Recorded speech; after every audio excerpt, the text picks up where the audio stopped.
good morning, New Orleans, and welcome to the Good Morning Show right here on WBOK 1230 AM.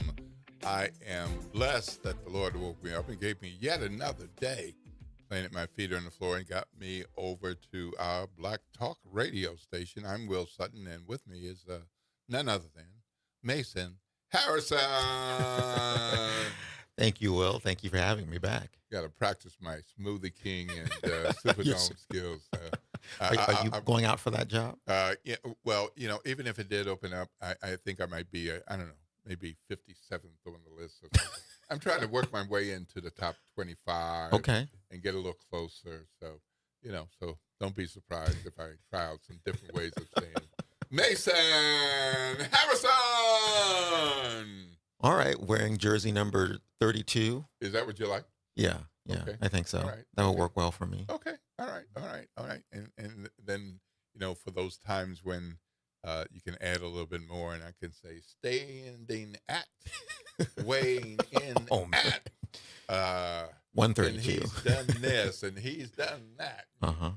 For those times where you can get to say more than a name, as opposed to those basketball introductions like, yeah, we know who he is. Just say his name. We're going to applaud. And the next guy, and it's only a few. When's the last time you've been to a Pels game? Few weeks ago. Okay. So it has been this season. Okay. But it's quite an experience. Mhm. Even when they lose, it is quite an experience. It's a show. It's an entertainment venue with pro basketball teams playing. And That's a I good way to like describe that. it. I mean, I like that. I really do. I mean, who wants their team to lose? Nobody wants their team to lose, I don't think. No, but you're right. The organizers know that, people come for more than just the game, or at least they have come to expect that. And so you're right. There are many things that you can find as a source of entertainment in addition to the on-court action. Yep. I know a family that used to own the Los Angeles Sparks, Oh, okay. WNBA, Mhm. big time. And one day, one of them told me, he says, "Will, we are a basketball team within a basketball league, but what we're doing is we're doing entertainment. Mm-hmm. Yeah. We got to bring in the people with more than what's on the court." And that makes And sense. it's like, It's I a good get business it. model. I get it. I get it. And so that's why they had to be creative and come up with different things, and not the same thing every time you're there. Mhm. But you also want to establish some routines, things people come to expect. Who wants to go to a Saint game, go through the whole game, and never hear, "Who dat?" Right, exactly. I mean, yeah, every time. I expect it. Or when you go to a baseball game and there's a seventh inning stretch and, things of that nature, Yeah. right? These are the routines that people come to expect in addition to what's being done on the field. Yeah. Yep. Absolutely. Well, oh boy, we got quite the show, Mason, because we're going to hear from Troy Henry and representative from one of his new developers just Okay. announced on Friday night. So that was in the news on Friday and on the weekend and on Monday. And so we're going to hear more about where this huge project is going to be heading. And we're also going to hear from our friend Victor Sims. Never a day when he visits that I don't learn something. So I'm looking to see what I can learn about my own psychological profile and how I can be more helpful to myself and to others. I kind of put it that way. We're talking about anger management today, right? Yes. Right. Yeah. So, Well, if people only knew how you treat me when we're off the air, there would be lines outside the station. So this is an appropriate conversation this morning, folks. Tune in. Listen to you. Oh, boy. Am I going to have to carry a body cam so people can say, see that it's not anywhere close to that? I mean, come on, Mason. As a matter of fact, I called Mr. Hey, Sims myself. Why you bring bring up the topic of anger management. I know what he's talking about. I just want to say I learn something from him every day. Okay. He's here. And yes, today's topic is anger That's management. right. And you have to put it into practice, since you went there, have I had a time or two with some anger issues? Yes. Mm-hmm. Yeah, I have. I Now, am happy to. How many times would your wife say? Well, that's where I was going next. Okay, all right. So I'd be happy to say that I have worked on it for decades. Okay. I feel, and we can see what he says, but I feel it's one of those things that if you don't work on it, then it's never going to change. Mm-hmm. And part of the work has to be before it happens. Oh, yeah. You have to cope ahead. Before it happens, you get to know yourself. Hopefully you get to know your triggers. I hope I'm not stealing any thunder or anything. Mm-hmm. And then you say, okay, what can I do to avoid these triggers? Mm-hmm. Can I recognize the triggers when they're coming? I like to tell my wife, I feel my temperature rising. Okay. We don't want the thermostat to, No, the we thermometer to blow. That's so, right. So I feel the temperature rising. So it's not you. It's me. It's my body regulation, and I need to adjust in one way or another. I think Victor Sims might be able to speak to this, but NAMI, Oh, great. I think Yes. that they have an anger management course there. Mhm. And I hope folks will forgive me. I don't recall what NAMI stands for. National Association of Mental, something to that effect. Yeah, Let's see. that's right. Yeah. What is it? Yeah. That's the wonderful thing about search engines. National Alliance on Mental Illness. Illness. Yes, and they Yeah. have an office or a division or a branch here. At least they used to. And I know that in years past they did offer an anger management course for those interested. But I'm sure Mr. Sims can speak to that. And then also what else might be available, either here or and apps are proliferating these days, right? There's online mental health care, and so there might be some steps that people can avail themselves of that don't cost anything to them. Right. Absolutely. And we, of course, will be hearing from Troy Henry and his new colleague. And that was, speaking of shows, that was quite a show on Friday night over at Franklin Avenue Baptist Church. There was, this might not be too much to say, a bevy of elected officials, Okay. including the mayor. Mm. Congressman Carter by video because of flight troubles. Mhm. Oh, yeah. Not being able to get back.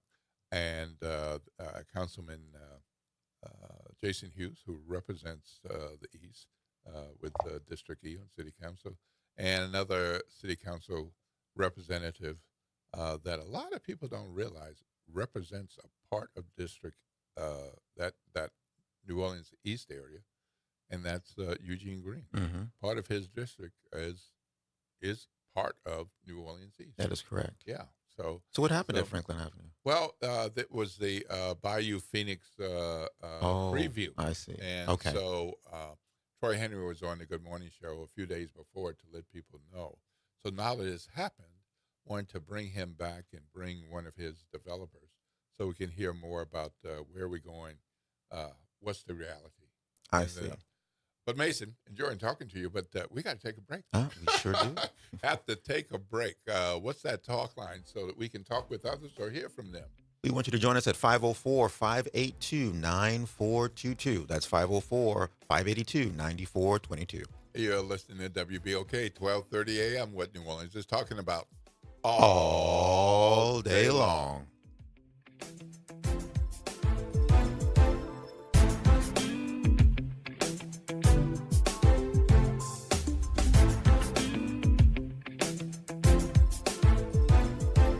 Hello, friend. Tavis Smiley here with a special announcement. You can catch my show at a new time, weekdays from 1 p.m. to 4 p.m. Same great topics, same great guests, same great conversations, just a little earlier in the day. It's Tavis Smiley, weekdays 1 to 4 p.m. only on WBOK 1230 a.m. What New Orleans is talking about.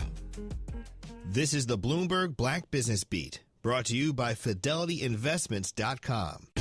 MoviePass CEO Stacy Spikes wants a piece of the growing prediction market pie with his new platform called Mogul, where you can creatively bet on the success of your favorite movie stars and films. Spikes told Bloomberg he's building the model around sports betting, which he says drives engagement for leagues. When people are doing that, they go to the games and watch the games 75% more. So the more that you're engaged in outcome and what you think is going to happen, the more likely you are to go to the movies. Spikes in a conversation with Bloomberg TV's Romaine Bostick. It's a bold strategy, but Spikes thinks it could be the film industry's next big thing. When you're doing sports are regional.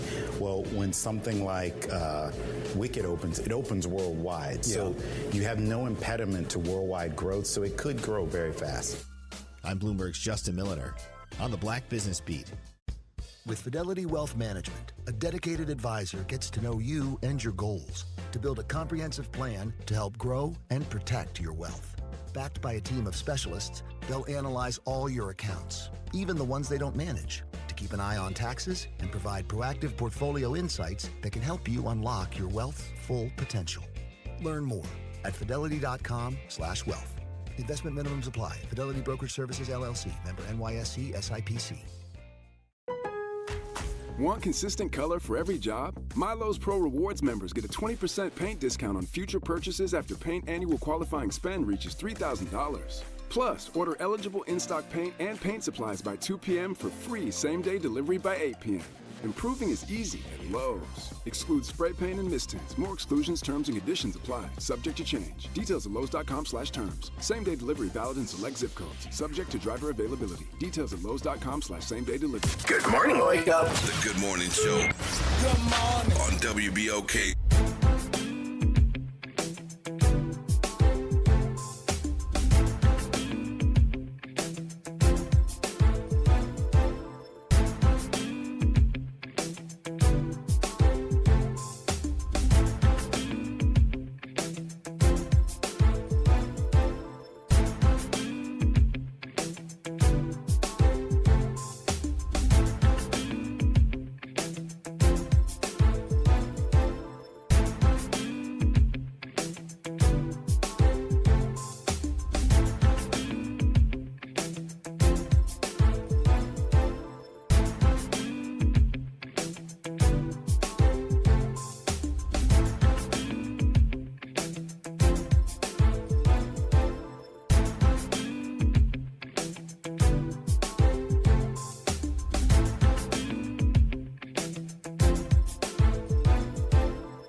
Good morning, good morning, good morning, good morning, New Orleans, and welcome back to the Good Morning Show.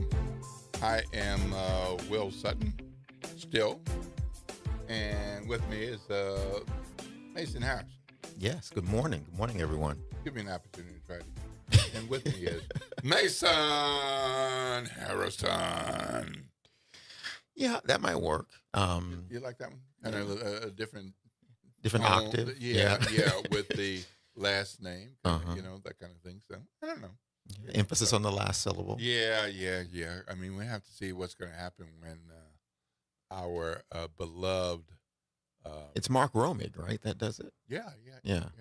And but we won't be hearing that name of Demario Davis Oh, yeah. this fall. Mhm. He's gotten traded 2-year contract, big money, to the New York Jets. New York Jets? Not the Jets. Uh-huh. Really? Yes. No. Okay. Wait a minute. Mark Romig does the Pels games. Yes, that's right. All right. We're talking. And we're talking Mark Saint. Roman won't be saying the name of Demario Davis. Well, Demario Davis. yeah, but Jets is a football team. He doesn't do the Saints games, does That he? is correct. He does the I'm Saints games too. No. The Demario Davis, Uh-huh. New Orleans Saints, Okay. got traded. He signed a 2-year contract to go to the New York Jets. Okay. So when the Saints' names are called this fall, Demario Davis's name won't be called. Okay. But Romig doesn't have anything to do with that, does he? That's Oh, okay. Now I understand. Okay, that was I'm that was talking about confusion. calling names. Okay. All right. Sorry about that. I was Okay. jumping along a little too All right. fast. Yeah, talking about calling names. Yeah. So How that's much is gonna his be, contract? 2 2 years. Yeah. Good work He's, if you can get it. Undoubtedly. Well, that's the thing. I mean, as much as I love Demario Davis and the New Orleans Saints, I have to say I want what's best for our beloved Demario Davis, and I want what's best for the New Orleans Saints. And they couldn't seem to reach an agreement that satisfied Mr. Davis, and so he got the $22 million 2-year contract. Oh wow. Okay. So Not bad. and it's the team he came from, where he was playing before he spent the last 8 years with the New Orleans Saints. So I get it. Okay. I get it. I mean, but with the time that he spent with us, I am hoping and looking forward to whenever he retires that he will retire not A as a Saint. Jet, but as Okay. a Saint. Okay. So whatever that takes. So, but we have lots of stuff going on, and we're going to be talking about that water main break and what's going on with Which one? Yes, exactly. So we got Ben Myers from the TimesPicayune-NOLA.com Excellent. who has been covering this. Good morning, Ben. You're on with Will Sutton. Hey, good morning. You're on with Will Sutton Can you- and Mason Harrison. Good morning. Thanks for having me. Can you hear me? Yes, we can hear you. We can hear you. I'm here with Mason Harrison. Good morning, Mason. Good morning, Ben. Do you have your rain boots on? No, not at the moment, but I've got them ready to go. Okay. Good. So, Ben, what the heck is happening with these water main breaks? And is it my imagination, or is it like we can almost put them on somewhat of a schedule? Yeah. Well, certainly that's the case recently. This was the third major water main break. Happened early yesterday morning since January 31st, so that's less than 3 months. And this one happened almost just like a block away from the first one back in January. It ruptured, exploded, sent a geyser of water out in the street, flooded maybe a dozen or so homes, cars. Some folks who had just been flooded by the previous water main break also got flooded. In between this one and the one in January, this one happened, by the way, near Carrollton and Panola, uptown. Then on February 23rd last month, another large transmission main exploded underneath South Claiborne Avenue near the intersection with Louisiana.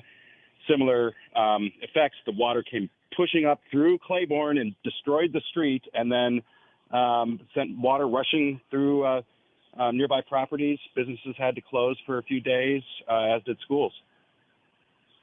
Well, This seems to be a problem. I'm no sewage and water board employee, supervisor. I don't lead it. I'm not the president of the board or anything like that, and I'm no outside expert consultant. But this Yeah. seems to be a case where uh, I'll use a shirt of mine as an example. So I love the shirt, and I got to control my weight to keep wearing the shirt. Okay. But when there's holes that pop up, and I patch it up, Yep. and then I get another hole and I patch it up, and then there's another hole, and it's like, oh man, well, I'm going to need a professional seamstress to patch it up. But then at some point, my wife says, it's time to get rid of the shirt. So, I mean, it seems like it's time to get rid of the pipes, and we just keep patching them up. And where we patch it, that part is fixed. But because it's so old, we can't seem to get to a place where it's not going to happen again. Well, first of all, I don't think you need to be an expert to recognize that this shouldn't be happening and that there's clearly a problem. Now, I think, and Sewage and Water Board officials are going to be before City Council this morning at 10 o'clock. And I think what you're going to hear is not just frustration that it keeps happening, but some frustration that there's no real answers as to why or what caused the recent explosions. Other than that, it's a very old system and certainly needs to be addressed, and it takes money to do that. All we've gotten is basically that without much detail behind it. And you saw this yesterday, Mayor Moreno, basically in her first kind of public comment about the Sewage and Water Board, was pretty sharp about it and was demanding just more clear information. So whether or not it's just because we keep patching and it just keeps exploding, or whether or not the pipes need to be replaced, we don't really have a clear strategy or assessment of what to do. Now, I know that the Sewage and Water Board is planning to do some assessments where they'll look at these pipes and say, well, over here we can maybe have some protective lining. Over here, maybe that needs to be replaced. Over here, we can do some fixes. But I think what you're starting to hear is, well, why don't we have that plan or that assessment in place already? So, Ben, the mayor is also calling for a new system of oversight for S&WB. Can you shed some light on what that would look like and how she believes that would solve the current issues that we're facing right now? That's a great question. There is a bill that Moreno is backing before the legislature now. It doesn't do much as of yet, other than give City Council more oversight. I think the general theme is that Moreno wants to take more of the regulatory oversight of Sewage and Water Board into the city. But this is what they call like a placeholder bill, where you expect amendments and more details to be added later as it goes through the whole legislative process. So I don't know exactly what Moreno's wanting at this point, other than to bring more authority into the city and away from the state. Is there any sense from your reporting that she might push for this to become a wholly operated city division? And if so, would there be any increase in fees for residents associated with any of her desired changes to the board? So if you're talking about consolidating it within like a city hall department, I don't think that's on the table, as far as I know anyway. Now, one thing that people should be looking out for at least sometime in the next year is a stormwater fee proposal. Now, this is not having to do with the water main system, but with the drainage system, which is woefully underfunded and highly neglected. Sewage and Water Board and others have been talking for years, and Moreno supports this, a new fee that would tie property runoff on given properties to whatever is paid. Now, I think part of the challenge and why we haven't seen a proposal on this yet is because it's very difficult to structure it in a way to ensure that folks aren't paying more in property taxes, aren't paying more than they already are paying in property taxes. the whole point of it is to bring in nonprofit and other tax-exempt properties Okay. into paying for drainage also, which they don't currently. I see. But we don't know when that's coming. I mean, they've been saying a proposal is going to be coming for years now, and, if you ask them about it, they just say, well, we're working on it. So we have to go, but right now it looks like some residents should expect an increase in fees as it relates to stormwater management, and then all residents are potentially will experience an increase in fees when it comes to trash pickup. Is that right? She did just announce yesterday that she's going to be seeking an increase in the sanitation fee. She also is sort of hinting that there'll be some kind of new service offering. We don't know what that's going to be. And that stormwater fee I was just talking about, that is expected to be coming sometime down the road, but we just don't know when exactly. Okay. All right. Well, thank you, Ben. I'm Will Sutton, and this is Mason Harrison with me. We've been in conversation with Ben Myers from the TimesPicayune.com talking about what the heck's been going on with all the sewage line pipe breaks and the impact on you. So part of the impact is inconvenience right now, property damage, and inconvenience of traveling those streets when these things happen, and also boil water advisories. But part of the impact very likely could be higher fees. So we'll pay for it one way or another. All right, Ben, thank you. Love having you on. Provide your insights and your context based on the reporting you continue to do.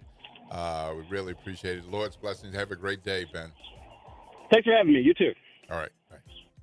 All right, folks. Well, there you have it. Wow. One way or the other, right? Yeah, one way or the other. We're going to be paying more. So, so there goes the balance of who stays, who leaves, who comes, Absolutely. and who doesn't. Absolutely. People might focus on just this fee, or they're about to have this fee and decide not to come. But we got lots of other reasons to be here. Such a rich city culturally and all. So we do. There are a lot of other reasons. So, and one of them, having lived in the Midwest. Wow. The Midwest. I've never been to the Midwest. I having lived in the Midwest, the Mid-Atlantic, and the Northeast. One of the wonderful things is the weather. Here? Yeah. As opposed to there? Oh, yeah. The weather here? Yeah, buddy. No so you'll more take shoveling. 90 degrees, 100% humidity over a blizzard. Over a blizzard? Uh-huh. Over shoveling snow, over not being able to get my car started. This is why you need a heated sidewalk, a heated driveway. Okay. And one of those diehard batteries. Kind of like Seattle, where they have misters around the city. They do? Yes, they do. Oh, I didn't know that. Yeah, right. Oh, what? Oh, wow. Yeah. Okay, interesting. It's kind of cool, but I tell you, the NABJ had a convention there a number of years ago, and so does the National Association of Black Journalists. Largely women, and so they coming out of the hotel hitting the mister, and it's like, oh shoot, my hair. Oh no. Yeah. It was a thing. Anyway, all right, it's 7:30, folks. We got to take a break, and we're going to do that right now. I'm Will Sutton, and I'm here with Mason Harrison. What's that talk line number for anybody who wants to tell us what they heard or didn't hear from Ben and what they want to know? Yes, tell us how your property is faring. Yeah, absolutely. With all that these talk line number? Break lines. 504-582-9422. That's 504-582-9422. You're listening to WBOK 1230 a.m. What New Orleans is talking about all day long.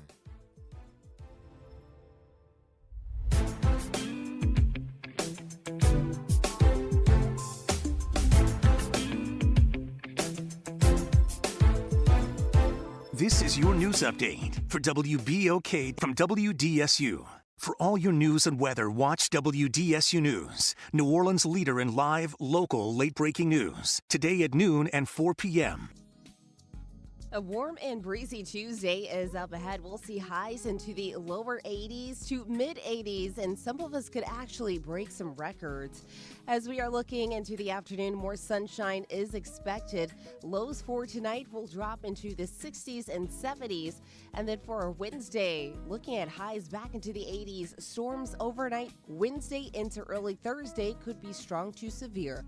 From the WDSU First Warning Weather Center, I'm Raven Richard. Norman Robinson is back. Can you hear me now? And he's taking no prisoners. Can you hear me now? Each weekday, Norman Robinson brings you commentary with Off the Top. The incident was shocking, disturbing, disgusting, disappointing, and sad. Each weekday, Off the Top with Norman Robinson is heard exclusively right here.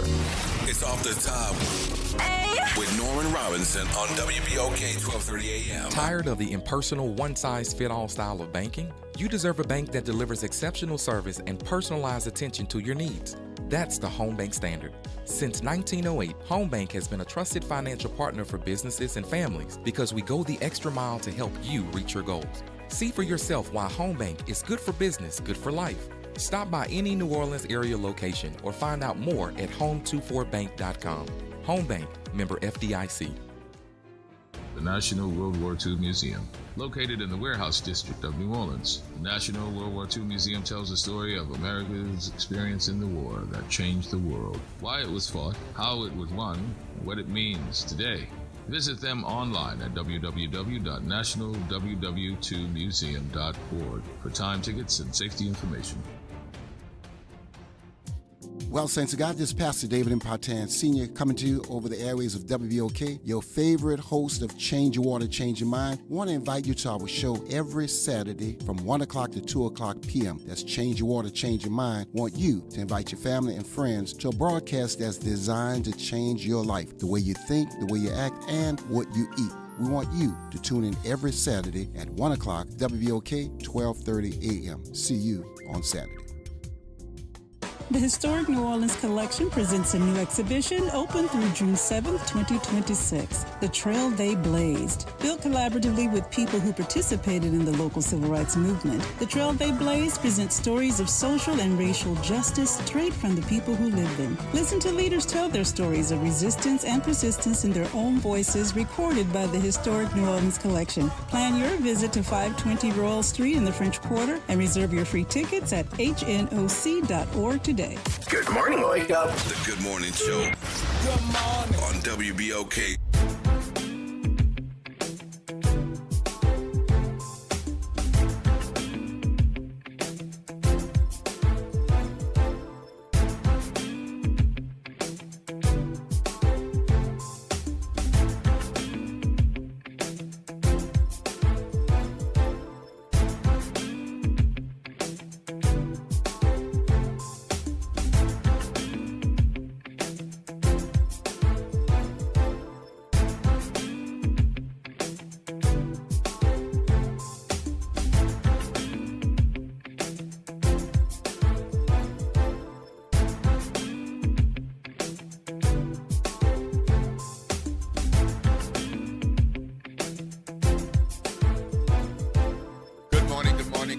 Good morning, New Orleans. It's 7:34 a.m. If you need to be somewhere at 7:30, you're late.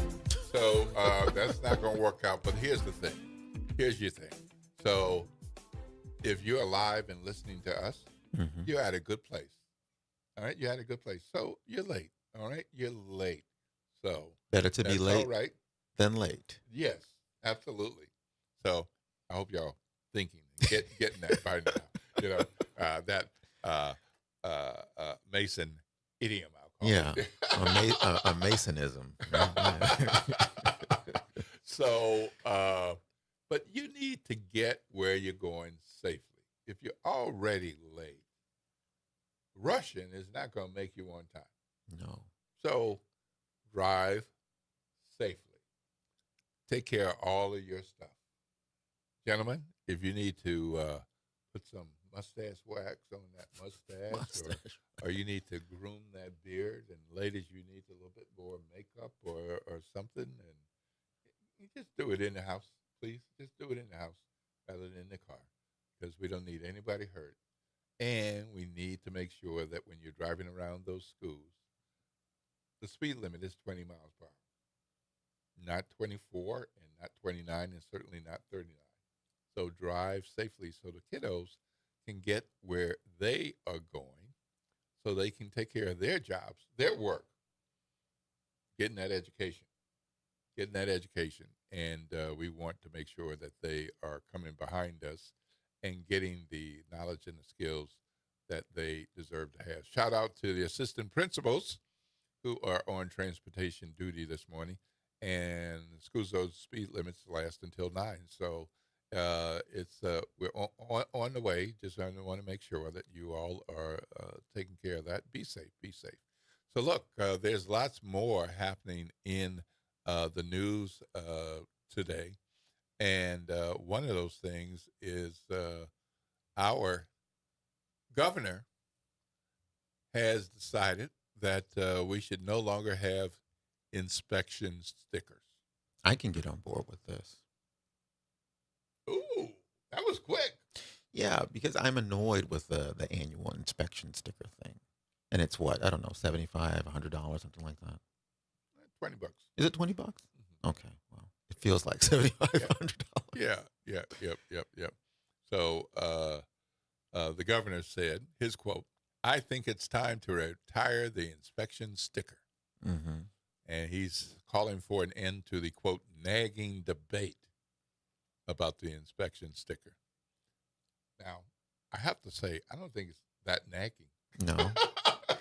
I think it's pretty clear. You're either okay with the inspection sticker and you've lived elsewhere, as I have in states where inspection stickers is just a part of what you do.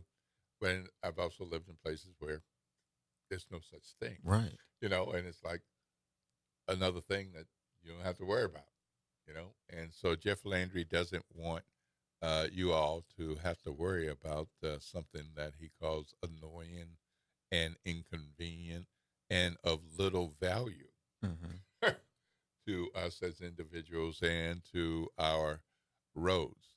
Now, hear that, but then hear the next part. Okay. Because instead of the inspection sticker, the governor says he wants a QR code costing $6. To do what? To, quote, that will be capable of providing instant information to law enforcement about the ownership, year, make, model, and eventually, we hope, insurance coverage information. So it's not that your vehicle would be inspected. No. On the front end, and you're all clear if somebody's just looking to see if you have an inspection sticker, if you stop to see if it's still current. So the activity would be on the back end if you and your vehicle are involved in whatever, and they would simply scan the QR code. Landry said the QR code will be cheaper and certainly less frustrating than waiting in line to pay $10.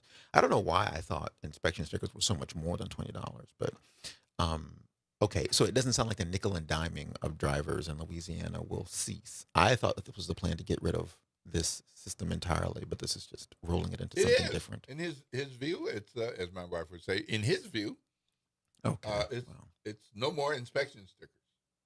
Well, whatever. It's still a sticker of some kind on my vehicle that I don't want. I don't like them because they cost. I have to get them every year, and I don't like them aesthetically. I don't like the inspection sticker at all. Okay. All right. Are you a bumper sticker guy? No, of course not. Yeah, I don't want anything on my car. Yeah, no. right. Yeah. Now, other people can do what they want, but I don't want anything on my car. Yeah, I got it. So are you so hard on that wherever you purchase your vehicle from another individual or a company or dealership or whatever, that when you get it, you take off the company name? You know what? It's funny you should ask that. So the last car I purchased, I got it through, what's that place? Is it CarMax? CarMax? Yeah, CarMax. And so they have their logo on the back. And I never went through with it, but for months after first purchasing the car, I thought I should get this thing removed. But then when I priced it, I was like, okay, is the juice really worth the squeeze here? Yeah, I didn't like it. It annoyed me the entire time. Right, yeah. When like Bone Ford puts there, I'm like, I don't want that. Promotion. I don't like that. Thank you for your business and thank you for continuing to advertise. Yeah, right. No, I don't well, I'd love to know from you all who have vehicles and inspection stickers what you think. You want inspection stickers to continue, or you like the idea of a QR code, which would cost you less? I'm not sure what is the utility of either, because I'm not sure that. So in states that don't have it, obviously, is there any evidence, right? I'm sure there's been research on this. For states that have inspection stickers versus those that don't, is there any impact on road safety? I'm not sure if there is. And then I'm also curious, where does the money go, right? So this $10 that you would pay every year, is it part of the Highway Transportation Fund or whatever the case may be? And then if you want to replace it with a QR code, how is that easier for officers than just asking you, license and registration? Well, hopefully they can walk up a little bit more safely. And is that the idea? And okay. Pull it up, and they don't have to go through you're searching for your wallet. You got to open your glove compartment. It all pops up. But then, would there be an ability to read those QR codes from a distance, right? I'm not sure what technology is available. If I'm driving down the street and I've got this QR code in my car, can someone read that from a distance and then, collect information that I might not want to otherwise? Because if an officer can pull it up, that means anyone can pull it up. Yeah. Yep. Well, the inspection sticker money goes to the Louisiana State Police. Oh, okay. And also goes to Louisiana Highways. Mm-hmm. So we're benefiting. Okay. The state police, of course, responsible for state highways, and the folks who are responsible for our highways and byways, streets and roads. They're getting some of that money. Do you know how much it generates per year? I don't have that handy, okay. But let's see. $3.5 million. Okay, well, that's not a lot of money, but it's not chump change either. Yeah, and that's the state police portion. Oh, okay. Yeah. So, and then the state police portion, and that's the 1 year sticker. The 2 year sticker, the portion for the state police is $8.75 million. I didn't even know there was a 2 year sticker. Yeah, when you go, okay, you often are asked 1 year or two. Okay, 1 year or two. So some people don't want to deal with it every year. It's like, yeah, okay, just go ahead. And how much is the 2 year sticker versus the 1 year sticker? It's $20 versus 10. Oh, okay. I believe that's right. Anybody can correct me. I haven't done that recently, although I am going to have to do it sometime in the coming months. So, but we've got. Let's see. Well, how do you feel about it? Well, because it's annual. Mm-hmm. First of all, there are some times when I have to go and sit in line. But there are a lot of times when I just go in the middle of the day and I say, I can just drive up and get it done, get it over with. And when it's my time, it's like, you know what? I'm going to keep this car. Here it is, 2 years. Just give me the 2 years. So I don't have to come back next year. So I do that. Until you lease your new vehicle. No new vehicles in this family. That's you don't get a new car every 2 years? Mason? I think it might have been in the 1990s or early 2000s the last time I got a new vehicle. We need vehicles to get from A to B. Mm-hmm. That's it. I'd love to have the Maybach. Oh. I absolutely would. Yeah. But I ain't willing to pay for it. Okay. All right. Fair enough. I don't like having a note. Yeah, so, that's. So I choose to invest in other things. Okay. One of them is not a $500 to $800 a month note. Yeah. And then by the time you're done paying for it, depending upon your interest rate, you've paid more than the value of the car. Absolutely. Yeah. So that's where I stand on that. So. Okay. All right, but any thoughts that you all have, would love to hear from you. If you don't have any thoughts, that's okay. And we're going to move along and take a look at some of the other things. I'm Will Sutton, and with me is Mason Harrison. What do you think about the inspection stickers? What do you think about the trash pickup fee? what do you think about Demario Davis, New Orleans Saint Demario Davis, leaving to join Jets, Jets. That's what they do up there. They do. Yeah. Right. Kind of like the Eagles. Yeah, but the Jets like to say, but we did it first. Okay, fair enough. Yeah. We can let them have and that. The Eagles people say it's, but we do it better and it sounds better. Did you see what the mayor of was it Pittsburgh? Was it Philadelphia? Philadelphia. She misspelled the. Yeah. They're like, oops. They were what were they doing? They were doing the chant or the cheer at a press conference. Yes, and that's right. And mid chant, she misspells Eagles. Yes. I thought, oh boy. I am in and of the people. Oops. Very much so. Yep. All right. Well, we're going to take a early break here, and when we come back, we're going to bring you some other news and information that you want to know, should know, and we also going to get ready for Victor Sims. He'll be coming up soon. He's going to teach us all how to manage our anger. Absolutely, yeah, definitely. Always looking for some guidance on that.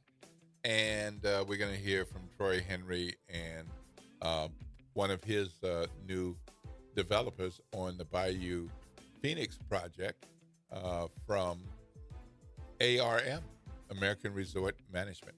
So this is the management firm that'd be bringing all the fun stuff. Mm-hmm. So we're going to hear about that.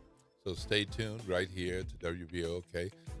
Mason, what's that phone number? Give us a call at 504-582-9422. 504-582-9422. You're listening to WBOK 1230 AM. What New Orleans is talking about all day long.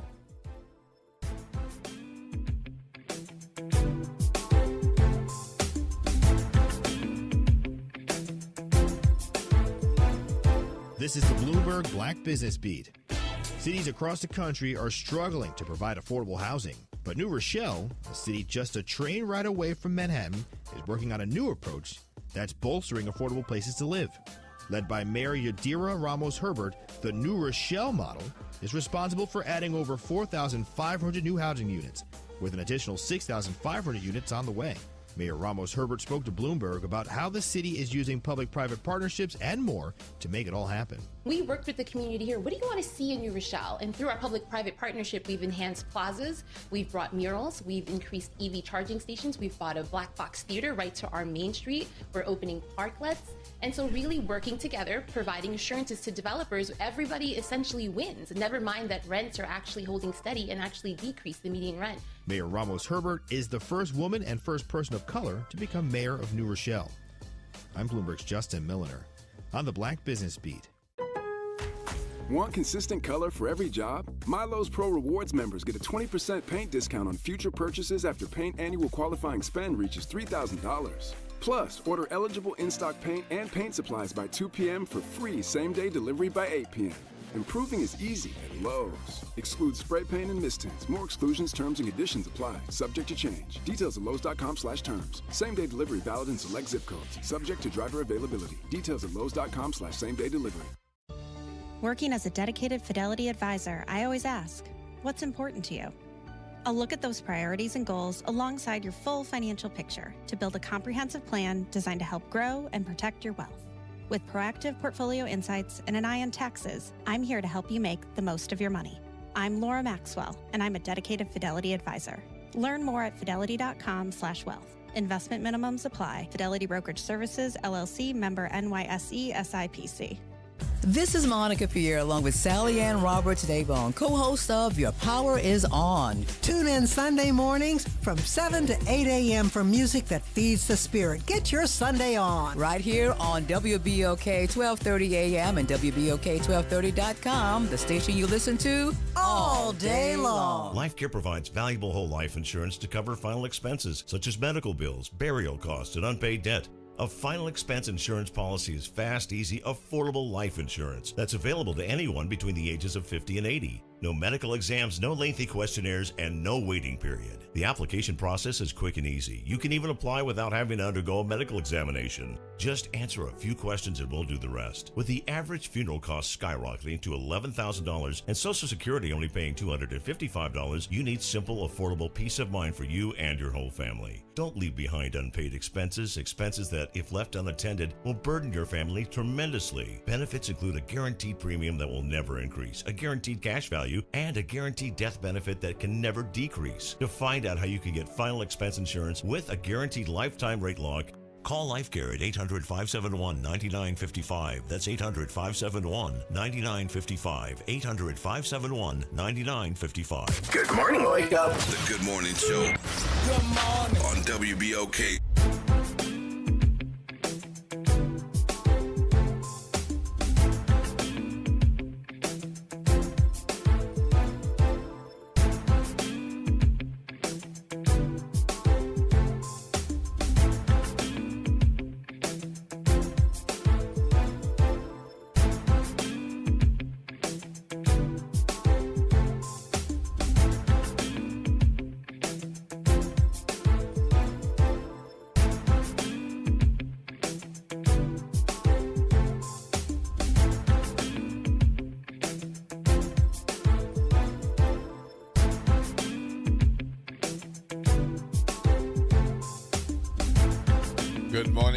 Good morning, New Orleans, and welcome back to the Good Morning Show. I'm Will Sutton, and with me is Mason Harrison.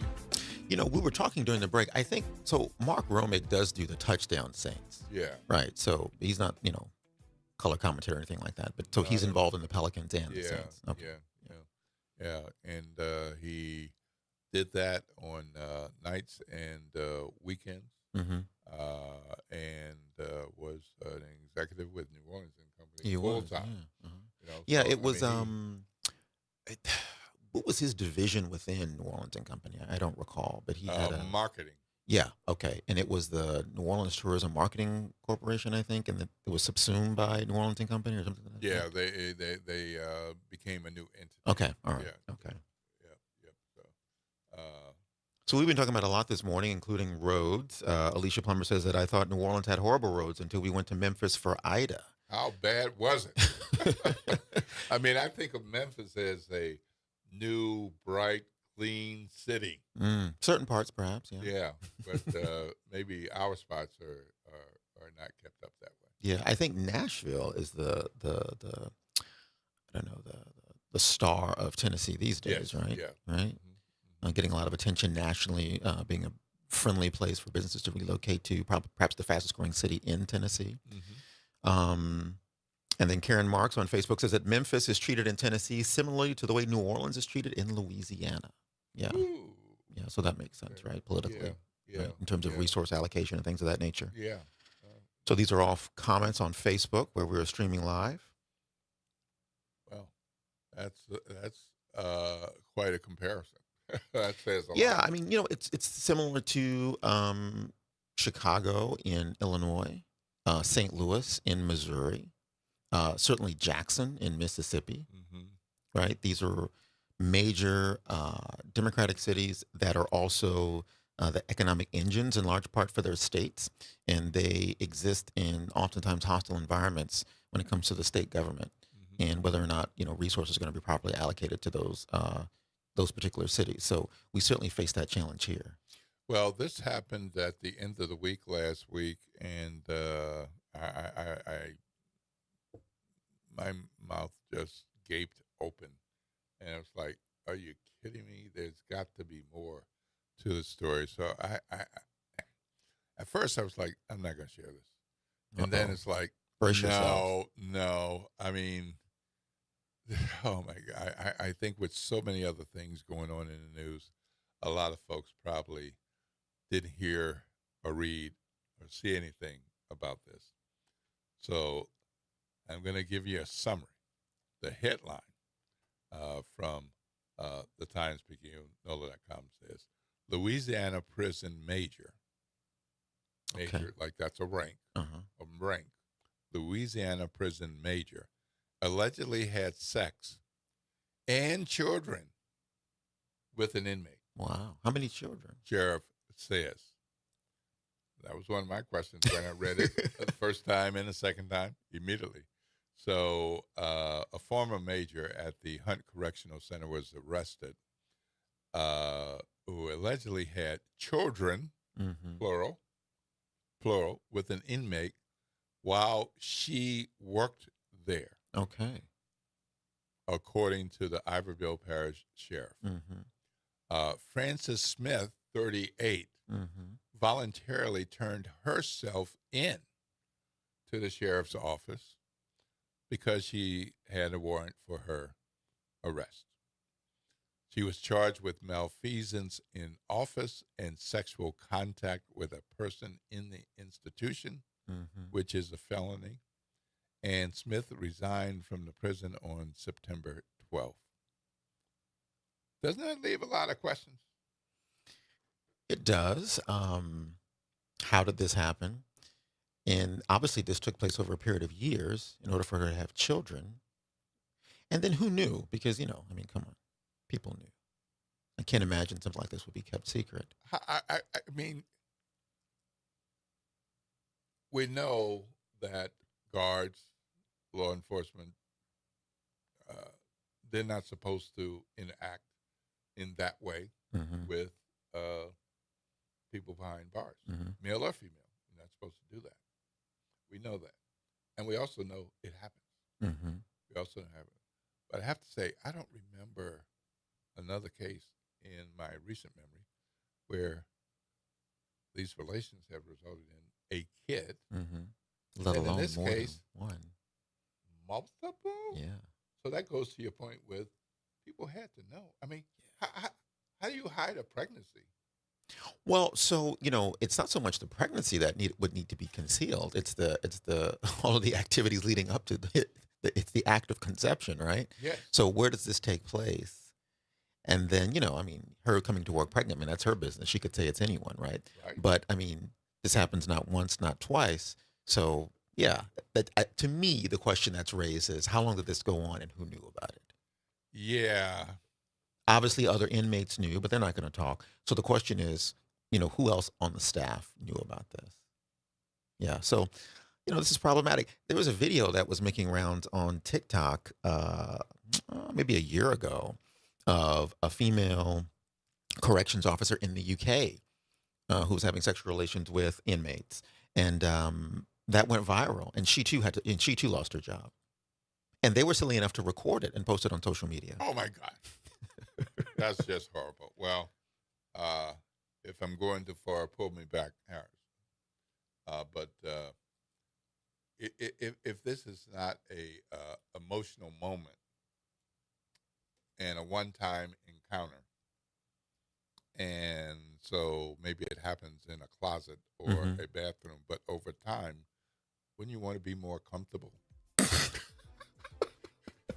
In some place? I mean, well, I don't know if there are conjugal facilities there, and so she may have taken him to one of the cottages or whatever they use. So they could have been very comfortable for all we know. This is at the Elaine Hunt Correctional Facility, by the way. Yep. And that's Frances Smith. We're pulling up a picture of her right now. Yeah. Yep. Well, very attractive woman. Yeah. I mean, Lordy be. Well, want to know more? We'll see if they'll tell us anything. Right now, we're going to go to break. It is 8 a.m. You're listening to Will Sutton and Mason Harrison. And we're going to be back after the break. Don't stand in the way of love, Will. Shame on you. That's all that's needed. There you go, describing how it might have happened. Stand in the way of love. We definitely need to go to break now. All right, this is WBOK, 12:30 a.m. What New Orleans is talking about all day long.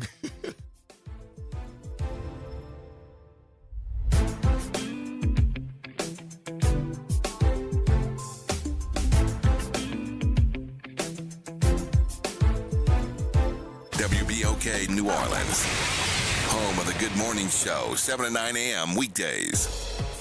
Here's what's trending this hour. NYPD says 2 Pennsylvania men charged with terrorism hope to cause more carnage than the Boston Marathon bombing. NYPD Commissioner Jessica Tisch said 18-year-old Amir Balad and 19-year-old Ibrahim Qayyumi admitted they wanted to kill more infidels than the 3 victims in the 2013 attack and told investigators they acted because of ISIS. The 2 are accused of throwing homemade IEDs at the mayor's residence that were real but failed to detonate.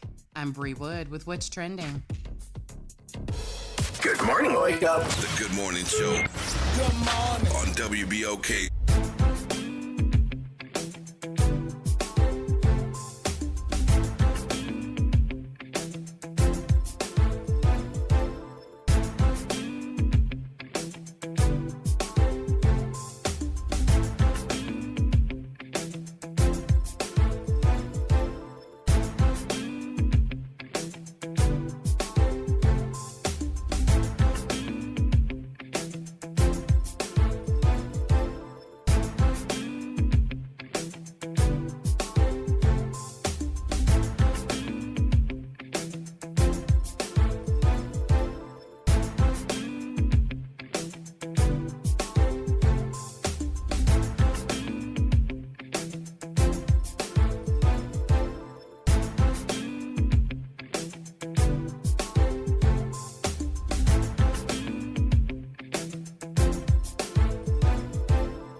Good morning, New Orleans, and welcome back to the Good Morning Show right here on WBOK 1230 AM. I'm Will Sutton. I'm here with Mason Harrison. I didn't like that.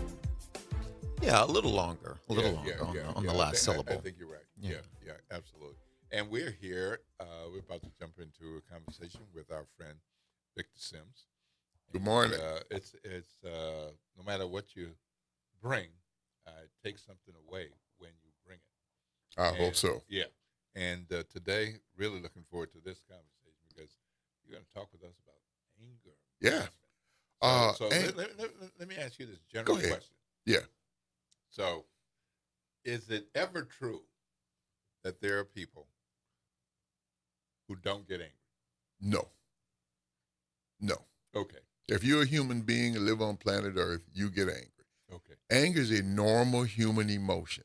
It has gotten a bad reputation, and some people actually attempt to say, I don't get angry.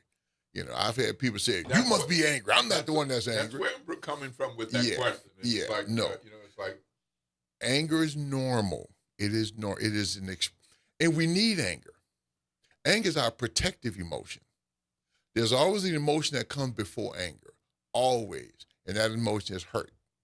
In some way, shape, or form, we get emotionally uncomfortable because of some situation that has taken place. Anger comes up as our protection. That's our shield. That's what we use to keep us safe from the outside situation that we feel is going to harm us. And when anger is appropriate, there are 5 reasons I've come up with that identify when anger is an appropriate emotion to have Now, I really want to emphasize it's an emotion. It is a feeling. It is not a behavior. You cannot do anger. You can do violence, aggression, and abuse, but you can't do anger. And that can be verbally and or physically. Anger, when you know you're appropriately feeling anger, there are 5 basic human rights or 5 anger-causing violations. 1, I have the right to do as I want with my body. No one has the right to touch my body or do anything with me without my permission. I have the right to do as I want to do with my time. If you waste my time, I'm going to have an emotional problem with you. I have the right to do what I want to do with my property. Now, property is not just your personal belongings. It's also your thoughts, your ideas, and your feelings. Because if you have an idea or feeling, someone attacks that, you feel some kind of way about that, okay? Next, the anger, I have the right to expect to be treated with respect. Now, this is the tricky one here. I can expect it, but that doesn't mean I'm going to get it. Because respect is something you have to earn. You have to earn respect. Respect something you have to do something for. But a lot of people think because they walk in the room, you need to respect me. Not true. And the last one, I have the right to express myself, which means I can open up my mouth and say anything I want to say. And as a matter of fact, in our nation, we even have a constitutional amendment that supports it. Now, with that, do people have the right to lie? All right. That's certainly a trigger for some anger moment. I think it depends upon the context of the relationship, right? So if I'm in a relationship with someone and we've agreed to have both honesty and integrity, yeah, I suppose I reserve the right to, but you're going to violate the contours of that relationship. You're absolutely correct. You have the right to. That doesn't mean it is right to do it, but you have the right to do it. Sure. How we know how people do it every day. You know, that's something that we do. So looking at these 5 basic rights, when you feel your emotions rising, have your rights been violated? Have one or more of your rights been violated? All it takes is one to generate the emotion of anger. All it takes is one. And so anger is a secondary emotion. Anger is a secondary emotion. It is always a secondary emotion, you know. But a lot of people, because it's so powerful, a lot of people utilize it in places where it's not necessary. Such as? You know, well, if you have an employer who wants to, make sure every employees are respecting them. Well, they come in with this facial expression that lets you know this is not a good day to mess with you. Even though they may not be feeling it, but they realize that people will respond to that nonverbal communication of irritation or frustration on their face. So also in relationships, if an individual will utilize a angry situation in order to manipulate a argument or a problem, so people will use anger in order to manipulate other people around them, you know. When in actuality, anger is not an appropriate situation for that time. Now, there's also a time when you may feel you're angry because you didn't get what you wanted. Okay. What is that a violation of? Well, that's actually not a violation at all. That's living on planet Earth. Oh, okay. You know, we get disappointed. Okay. Frustrated or irritated.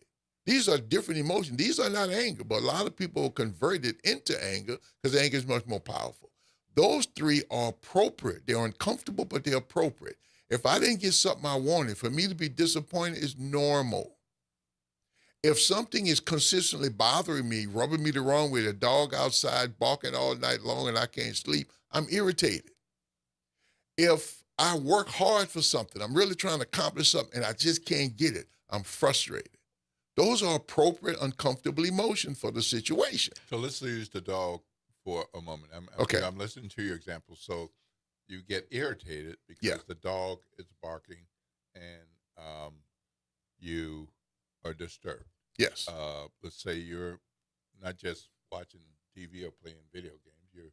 It's 2:00 in the morning. Yeah. And the dog won't shut up. Yeah.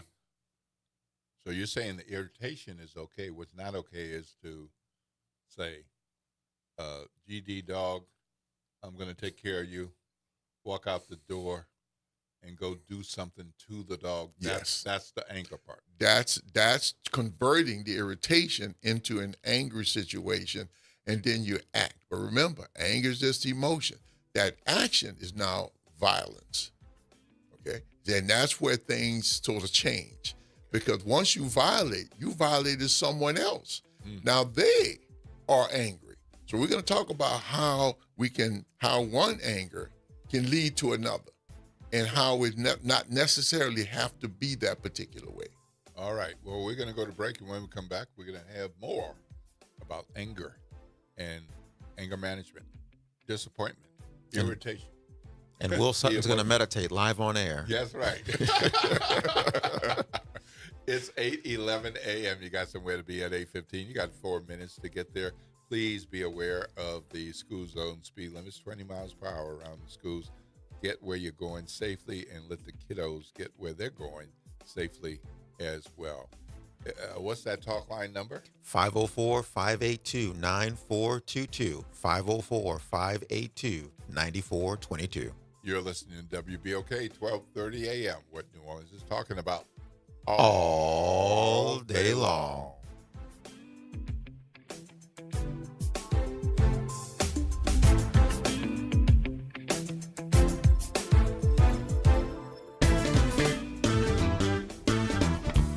I'm Leo Jackson, host of Sunday Gospel here every Sunday morning, 5 a.m. to 7 p.m. and 12 o'clock till 2 p.m. You don't want to miss this move of God. It happens only on WBOK. You listen to all day long. Good morning, wake up. The Good Morning Show. Good morning. On WBOK.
Good morning, New Orleans, and welcome back to the Good Morning Show. It's 8:13 a.m. You got somewhere to be at 8:15. You got 1 minute now, so it's 8:14. You can slide on over to the other side of the bed.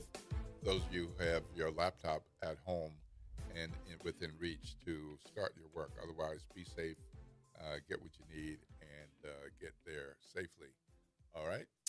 This is WBOK 1230 AM. I'm Will Sutton, and Mason Harrison is with me. We're in conversation with Victor Sims. Good conversation about anger and anger management. Yes, sir. All right. So you were saying. Yeah, as I was saying before, if you feel this discomfort due to a situation, and you cannot identify one of those five, basically what's happening is you're not getting your way. Things are not going the way you want them to go. So then can we add expectations to this list, maybe with an asterisk? No, you can have an expectation, but that doesn't mean it's going to happen based upon the reality of the situation.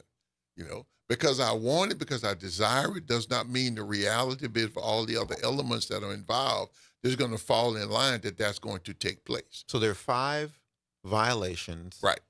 Plus a transgression of my expectations or disappointment or... those are other uncomfortable emotions. Those 5 are basically to identify the appropriate anger reaction to a situation. And if you can't identify any of those as the source of your anger, then it's... Then take a look in the mirror. Okay. I see. You the problem. Okay, so these 5 result from external. If you're angry for something else, it's internal. Yes. Oh, I see. Yes. Okay. Yeah. Those are something that happens. Someone steps out and violates. Now, I start those 5 with I.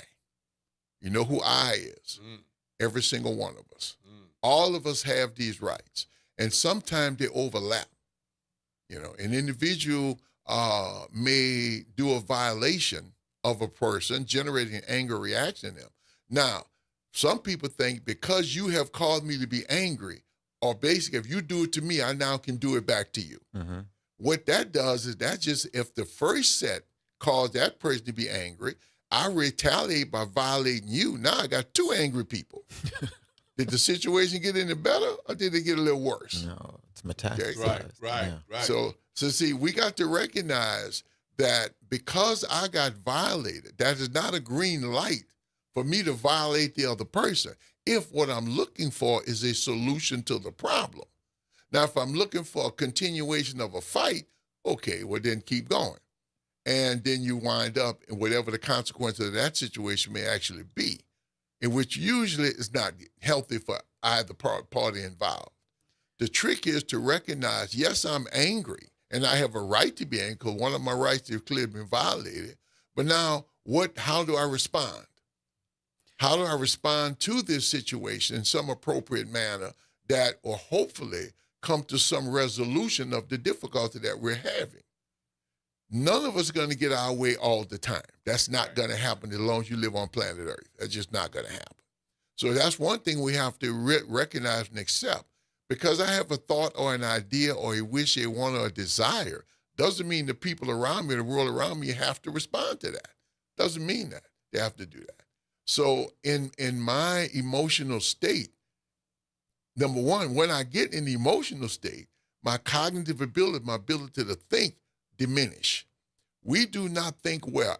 When we have strong, uncomfortable emotions and thinking clearly, those two things don't live in the same household.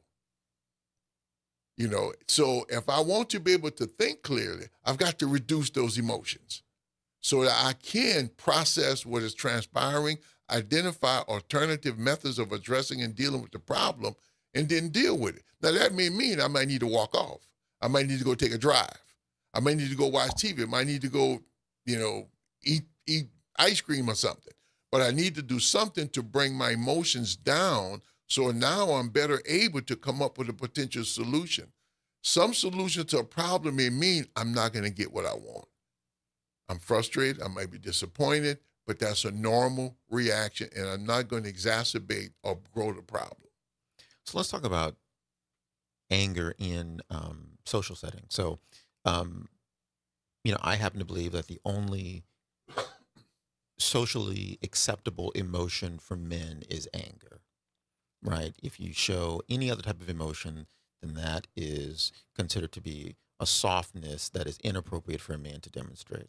So what advice do you have for men, right, to be in touch with the primary emotion and not just to live in the secondary emotion?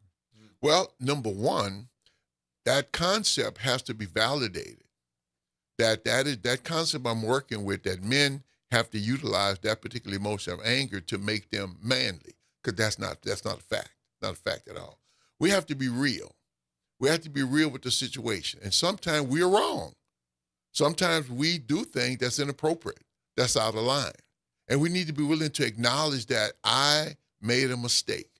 Even though that might recognize that I may be less than what someone's definition of what I'm supposed to be, but still a reality. Because reality is going to happen.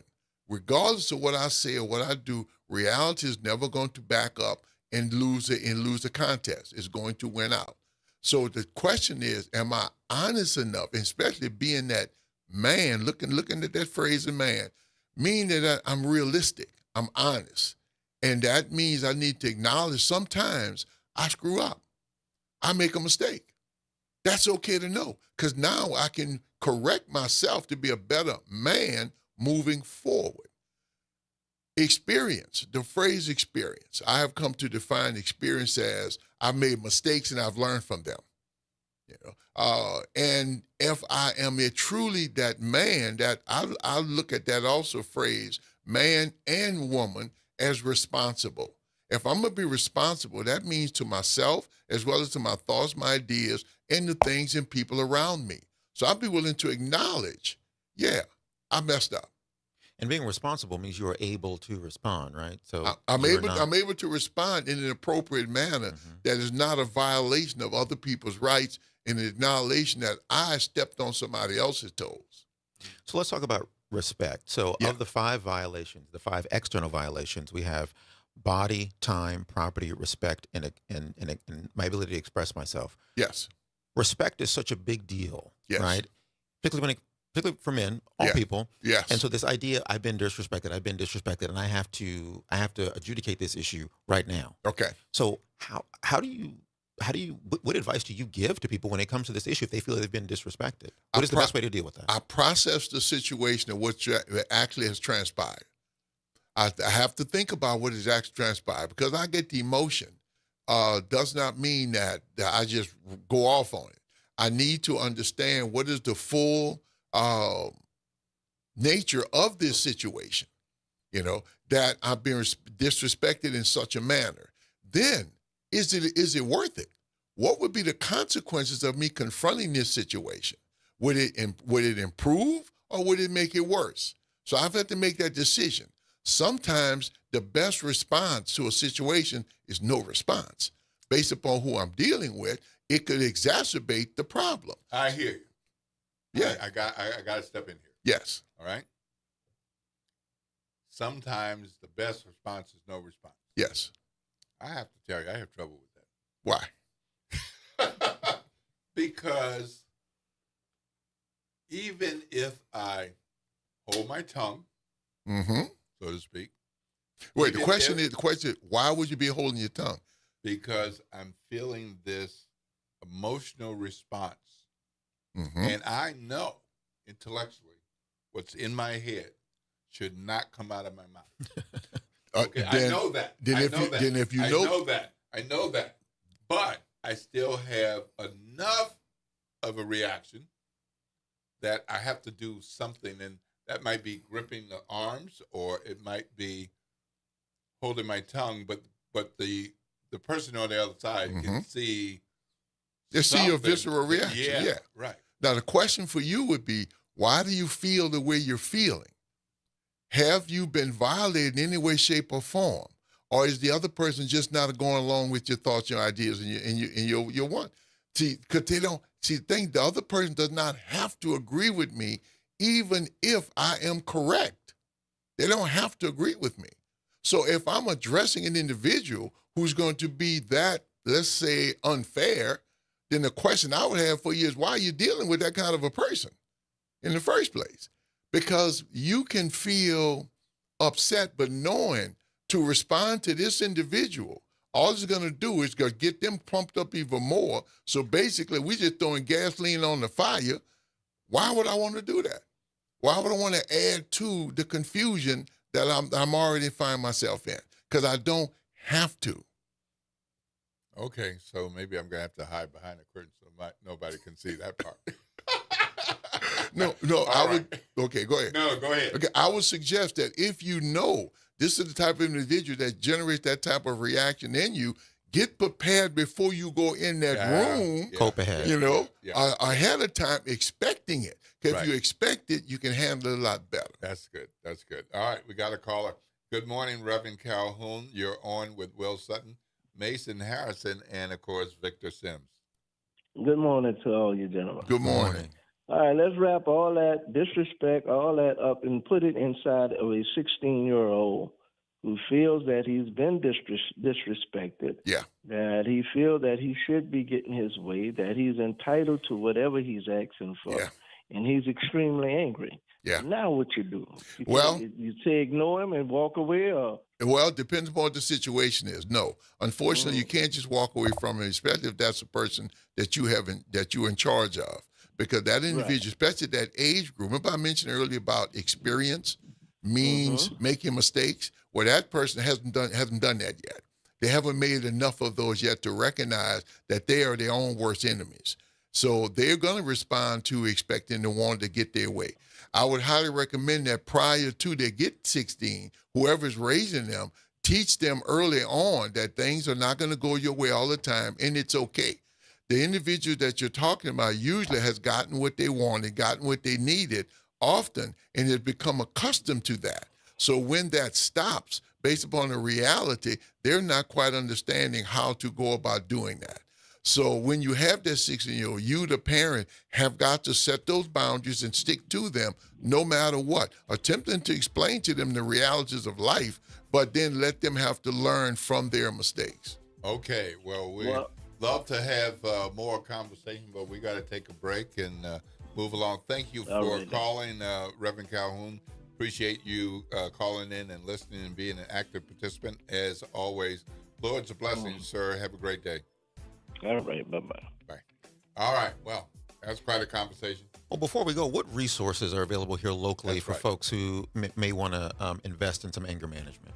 From a structured standpoint? I know I'm running an anger management program, and I'm redoing it at this point in time. But there are other places as well. Other therapists also can work on anger management. I do believe, I can't remember the name. There are various companies. NAMNI would be a good place.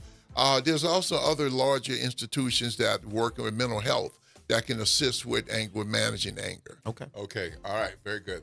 Great conversation about anger and anger management and separating out things like disappointment, irritation, and all, and recognizing the emotional part and the action. Yeah. And if we don't go to break, Jared's going to be angry with us. We got to go.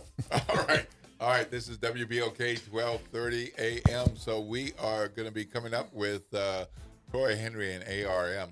Big news announced on Friday at Franklin Avenue Baptist Church. So that was after the show. So now we get an opportunity to hear more of what he couldn't say before that event. So we're going to get some more right from the man.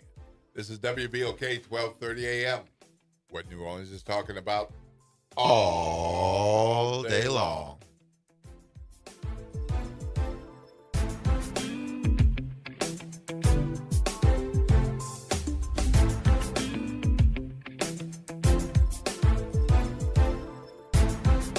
This is your news update for WBOK from WDSU.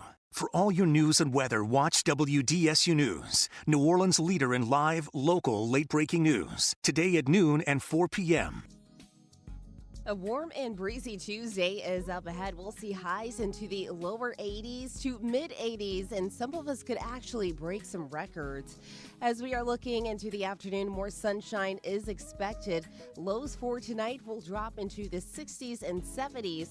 And then for Wednesday, looking at highs back into the 80s. Storms overnight Wednesday into early Thursday could be strong to severe. From the WDSU First Warning Weather Center, I'm Raven Richard. Hey, this is Steve Poston. Be sure to listen to WBOK 1230 AM every Saturday morning at 10 a.m. and Sunday evening at 5 p.m., bringing you the best Southern Soul barroom music with the Southern Soul Weekend Party Mix, hosted by me, of course. I'll be playing your favorite Southern Soul music by artists from all over the South, right here on WBOK 1230 AM or online at WBOK1230.com. The station you listen to longer. Listen to longer. Listen to longer. Tired of the impersonal, one-size-fit-all style of banking? You deserve a bank that delivers exceptional service and personalized attention to your needs. That's the Home Bank Standard. Since 1908, Home Bank has been a trusted financial partner for businesses and families because we go the extra mile to help you reach your goals. See for yourself why Home Bank is good for business, good for life. Stop by any New Orleans area location or find out more at home24bank.com. Home Bank, member FDIC. Transform your bathroom with the beautiful quality of Bath Planet. As a trusted leader in bathroom renovation, Bath Planet has earned the Good Housekeeping seal, a symbol of quality and consumer confidence for over 100 years. Get half off installation or 18 months with no interest and no payments. Whether it's tub replacement, a shower replacement, or a tub-to-shower conversion, Bath Planet makes your custom bath fast, easy, and affordable. Here's how it works. 1. Call to schedule your free, no-obligation consultation. 2. Our design experts come to you with real samples to customize your dream bath. 3. Our certified installers complete the transformation in as little as 1 day. And right now, for a limited time, you can upgrade your bathroom for 50% off installation or choose 18 months with no interest and no payments. But you need to call now. This special offer is only available by calling 800-981-8177. That's 800-981-8177. Call 800-981-8177 right now before the offer ends.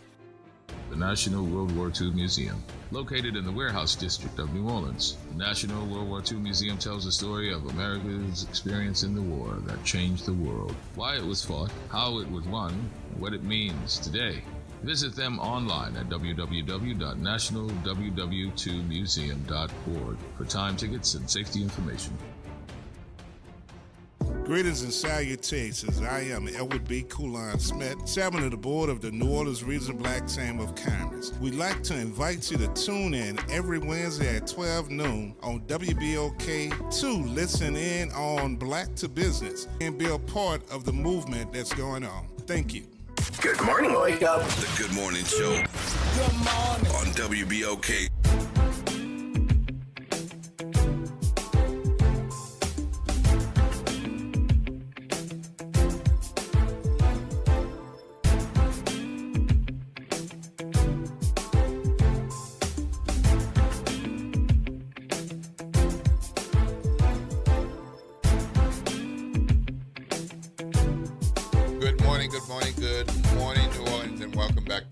Show right here on WBOK 1230 AM. We appreciate those of you who are listening, and we appreciate those of you who are listening and watching on WBOK's YouTube channel or Facebook Live. I'm Will Sutton, and I'm here with Mason Harrison. I'm going to work on that again before we get out. Okay. My Mason Harrison Pelicans game like introduction, but I'm not going to do it like every time. But we're going to testing out a few things, see what Mason likes. So okay, all right. So there was we had Troy Henry from Henry Consultant on last week, and he was telling us about big news coming, and there were things he couldn't talk about. All right, so he wanted to save it for the big night over at Franklin Avenue on Friday night. So that meant after the last of the week of Good Morning shows. So I wanted to say, Mr. Henry, come on back when you can't talk about it some more. So hopefully a number of you all were there, and those of you who weren't there, you looked at their website, and you can find the presentation. You can find the presentation slides there, and you can find the presentation that was done on Friday night recorded, so you can play it. You can even skip ahead or go back to whichever parts that you are interested in, which I found very helpful to have it so quickly after the program. Sure. And I was able to go, and it's like, well, so I know what Troy's going to say. Yeah. You can skip over me. Let me get to his people. Who are these people? Yeah. And then I'll go back, and it's like, oh, there's the mayor. And you got the mayor out. Yeah. So that was good. She was able to make it. Yeah. So it was good and very helpful. So we got big news because there are developers chosen to move to next steps based on what I heard on from Friday night. And part of that is them now moving forward beyond some of the site development and site cleanup that you all have had. You got ownership of the site, I think, 2021. We actually got the lease in 23. We were selected in 21. Selection in 20. But the city had to transfer it from the IDB to the city, from the city to NORA. And, it took them a long time to do all of that stuff. We actually executed the lease in 23. Right.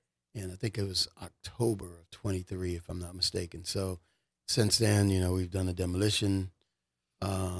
We've done a bunch of feasibility work and analysis and all of that stuff. And Friday culminated sort of our selection analysis on who was actually going to operate these venues, the water park or the hotel or the sportsplex. And I don't know how to do that stuff. You know what I mean? So we wanted experts. Well, that's what a good leader, a good businessman does. It's like, who do I know? Who can I get? Yeah. That kind of thing. And so we did that, but there were so many people out there. There were so many different companies that, and the big issue was the what I'll call the amenities, which was the hotel, the water park, the family entertainment center, the Clearwater Beach Lagoon. getting an operator to operate those, we started off we talked to somebody, they run hotels. Yeah, we run hotels. Oh, we don't do water parks though. Or we had water park operators that didn't do hotels, or we had family entertainment centers that didn't do any. And so we were so concerned about integration that, you want to be able to navigate. You want the kids and the families to be able to navigate from one venue to the next without it being a lot of drama. And so our vision was you had a wristband, and you could get in your room with the wristband. You could buy a soda with the wristband. You could go into the water park with the same wristband. And, it would make it seamless and a much more pleasant customer experience is what our vision was. And so we talked to company after company, and then we came across a company for the amenity side that did all of those things and did them all well and were considered the experts in the industry, and it was American Resort Management. Yeah. Yeah, it was an impressive segment of the program. Yeah. All that was missing is where can I get my ticket? And I can go right now. That's right. That's right. And I think we have Justin Brown. We do. Is Justin on the line from American Resort Management? ARM. Mm-hmm. Good morning. Yeah, Justin. hey guys. Good morning. Good morning. Yeah, How are you? You're on with Will Sutton and Mason Harrison, and of course, Troy Henry. What's up, Jess? Got in the nose, Troy Henry. Hey guys. Welcome to the Good Morning Show. Thank you, guys. I appreciate you having me on this morning. Well, happy to have you. We, of course, see and hear from Troy Henry on a regular basis, which is great, so he can keep us up to date, and then on other projects that he and his colleagues work on. But now we can talk to you because this is a significant part of what's happening with Bayou Phoenix. And based on your presentation, sir, this is not your first rodeo. And so you've got experience and background with how to plan ahead of time, how to put things in place, and how to have a multi-touch, I'll call it a multi-touch operation, where there's water park and lagoons and hotels and all of these kinds of things. So we have heard these things from Troy Henry. Yep. But intellectually, we know that's not Troy Henry's thing. Definitely the case, bro. Okay. Definitely. So here you come and you get selected. So you and your company, you are the people who are going to make this happen. So to follow up on I'd like you to review some of what you shared on Friday night, but I also want you to bring it home with, okay, how is this going to happen? Yeah, absolutely. So American Resort Management, we're a hospitality management and consulting company. We're based out of Grand Prairie, Texas, which is a Dallas-Fort Worth suburb. And we've been doing this for 20 years. And for us, it's all about creating destinations that can bring families closer together. One of the things I mentioned on Friday night is that, as individuals, as families, we've become so consumed with screen time and electronics. And what do we need to do as a management company and as a partner to bring back those, what I like to call analog experiences, right? An opportunity for mom and dad to go ride a water slide with their kids, or grandma and grandpa to float down the lazy river with their grandchildren, or to, trade in the screen time for smiles and laughter over a family meal. So for us, it's about bringing families closer together, but creating destinations. And as Troy mentioned, there's a lot of pre-work that's going to go into making this a seamless experience. We want to make it as frictionless as possible, right? From the moment that you book your reservation, your water park tickets online, and your hotel room to the time you check in,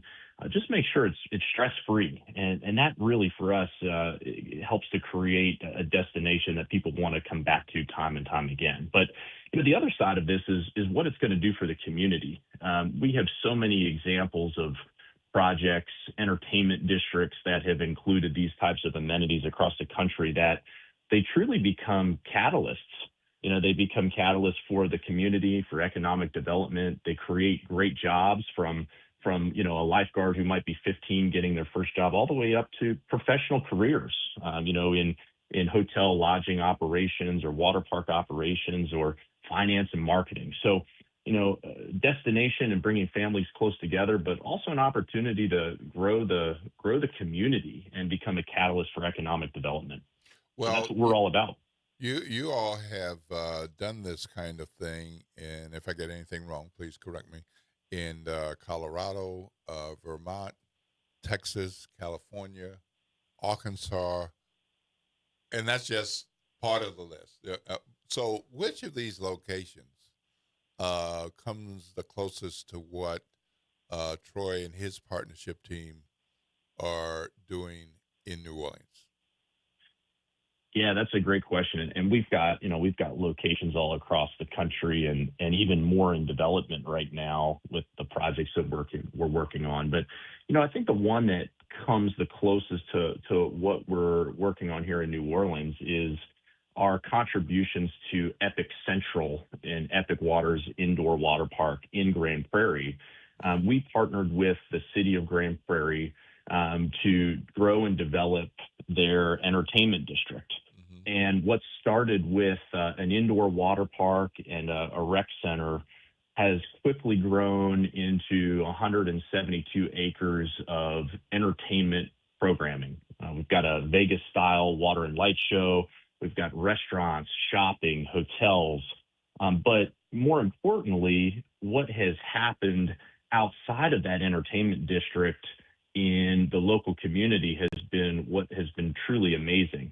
Over 1.5 million square feet of retail space from major retailers like IKEA and Bass Pro Shop.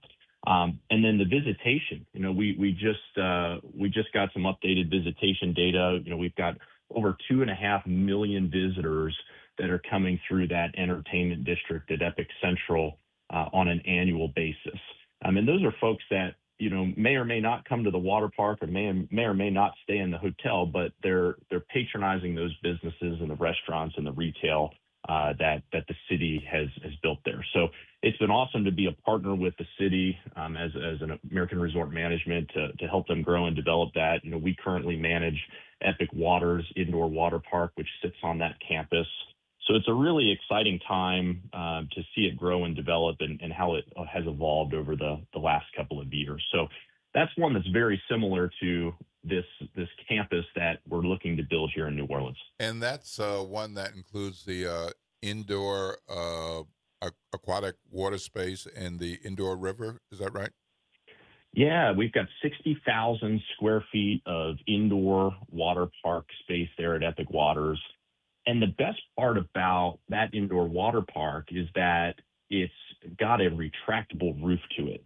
So any time of the year, whether it's summer or winter, it's always 84 degrees and comfortable inside of that building. In the summertime and the warmer periods of the year, we can open that roof and it feels like you're in an outdoor water park. But, believe it or not, in Dallas, it gets pretty cold. So in January, when we've got freezing temperatures, we can close that roof off and it's weatherproof, family fun year round. So it's just a fantastic amenity and some of the things we're looking to replicate in New Orleans.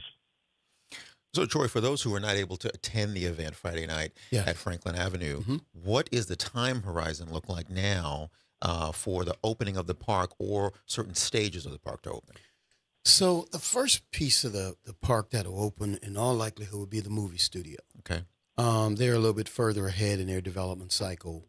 The remaining pieces, we're finalizing a couple things. There is a study that is being done by NORA, New Orleans Redevelopment Authority, called the Facility Condition Assessment. And the hope is that in the next 7 to 10 days, they'll be complete with that. That will guide us as far as what areas are buildable, not buildable, easily buildable, but a little more difficult to build. It'll also help us, especially Justin and his team, understand the depth of, remember the big water body that used to be there? Used to have the water shows and everything. Well, we need to know how deep it is. There's about 27 alligators that live there now. And so we need to know the depth of it. How many are you going to be okay with? 5, 6? Probably None. Right. We're going to do our best to coax them over to the the Bayou Sauvage, the wildlife preserve, right? Yeah. But so we need to know how much to bring that ground up under that, so that we know, so it can become a swimmable depth. Okay. So though that study is going to be important, it also is going to guide us in our discussions and final discussions with Justin and his team, as well as Eastern Sports Management, who will be our management for the Sportsplex part, because we need to make sure we can allocate enough space and acreage for them. So once we have that done, we're going to finalize our arrangements with our anchor tenants, but also we are on a course to securing all of the financing, at least most of the financing, the public as well as the private portions of that. And that was part of our charge in the meeting on Friday, was to make sure that the public portion gets covered, because we're in the process of getting our private portion completed. So we think that the Sportsplex will follow the movie studio. We think the movie studio will be around the end of 27. Okay. The Sportsplex, we think, will be somewhere between the first and second quarter of 28. It's about a 15 to 18 month build cycle to build the fields as well as the indoor gym, basically. But it'll be 9 basketball courts, 16 volleyball courts. So it's a big, big, big gym. And then the hotels and the water park will kind of follow that. We're hoping that by the end of 28, 29, we can have those up and operating. But, you know, Justin's probably a better expert at how long it typically takes to build those. And, you know, we're building on swampland and coffee grinds out there. So it'll be a little bit of a challenge, but, you know, nothing that we can't overcome. So speaking of financing, Cliff Duggar, who's watching us live on Facebook, asks, with the development going on at Crowder and Chef, do you think the government will hold that against you when seeking the $50 million to make the financing complete? No, I don't think so. I mean, look, we're building the largest this is Henry Consulting. We're building the largest gas station and charging station, plus a Starbucks and a what's it called? Savvy Sliders Fat Boy Pizza will be there, and that's all being privately financed by us. So, you know, we didn't ask for any government assistance on that. We should have, but we didn't, because it will be another economic driver for Eastern New Orleans, the first Starbucks east of Legion Fields. Okay. So, but it'll be great. We should be opening that, we think, in May at the latest. But no, I don't think anyone is going to hold that against us. This is a different project. When the city hired us, they hired us as a public-private partnership, a development partner. So we're putting up 88% of the money. We're going to ask the public sector, that's federal, state, and local. In fact, we're applying for a couple of federal grants on Friday. Okay. That'll be part of that $50 million gap that we're hoping the public sector can satisfy. It'll probably be a combination of local, state, and federal, though. Okay. Mm-hmm. So along those lines, you said local, state, and federal. Yes. So there are different agencies, different bodies that you can go to or not go to. You in some cases you can be selective. In other cases, it has to be this route. But in the case of Baton Rouge and the state legislature, which started yesterday. It started yesterday. We have a request in already to the legislature. Okay, so as I reviewed the mayor's legislative agenda, yes, not only is this not in it, there are no other public-private efforts in it. So there seems to be no, it's in there.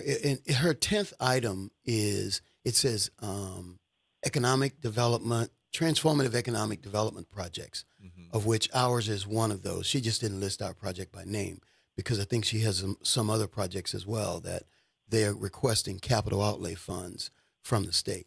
We're in the city's package that was submitted to the state. Now, we're going to try and help her prioritize which ones we think should be at the top of the list as far as New Orleans East is concerned. Obviously, we think Bayou Phoenix is transformative. I mean, it's a $3 billion economic impact. It'll bring 2 million visitors a year, at least a minimum of 2 million a year, to Eastern New Orleans to spend money. So that's something that truly will be transformative. It'll elevate property values back to at least our pre-storm values, which we haven't had in 20 years. Right. So it's important, and I believe the mayor and her team understand the importance of this project. Okay. And but there are other efforts in Baton Rouge through other legislators and other folks? Yeah, we'll be fighting for capital outlay dollars. Are you sticking to the mayor's legislative agenda and working through that route, or will you be working with others in Baton Rouge in the state legislature? Well, we're part of a bundle. We're part of the city's bundle. Okay. So we kind of go with the city. Well, our job is to make sure that the mayor prioritizes. I mean, the legislature is not going to zero out the city of New Orleans for capital outlay. Right.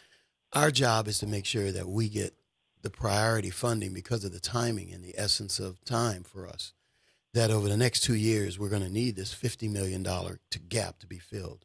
You know, we don't need it all this year, but we're going to need it over the next 2 years because that's the construction cycle for a lot of the major venues that we're talking about, infrastructure and things of that sort. So we have confidence in our legislative leaders that represent the region, as well as the administration advocating on behalf of the project. So we're hopeful. We're hopeful that we're going to get this.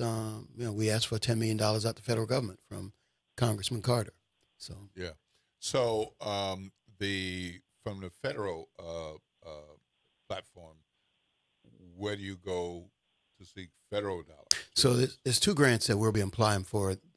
They're due on Friday. Mm-hmm. One is from the Department of Interior, and one I think is a HUD grant. And Congressman Carter's office has been great at guiding us in helping us seek and source where the funds are coming from. Mm-hmm. So we think we'll get we'll get some funds. We think it's going to be a collaboration, a combination.